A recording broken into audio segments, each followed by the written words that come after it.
The reason why woman can keep any secret. মেয়েরা তার পিছনে যে অতীত সেগুলো মানে মেয়েরা লুকিয়ে রাখতে পারে না কোনো কথা, কেন? তো সেটাই আজকে বলবো মহাভারতে কি হয়েছিল এই বিষয়টা নিয়ে।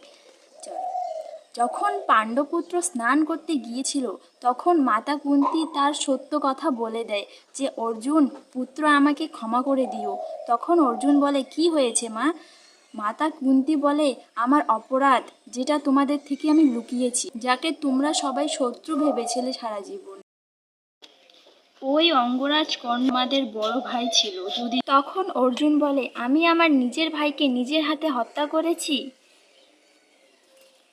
ও আমার কাছে অনেক সময় চেয়েছিল কিন্তু আমি এক মুহূর্তও দাঁড়াইনি। তারপর অর্জুন বলল আর কোনো দিন এমন যেন না হয়। আমি অভিশাপ দিচ্ছি আজ থেকে কোনো নারী তার কোনো কথা লুকিয়ে রাখতে পারবে না।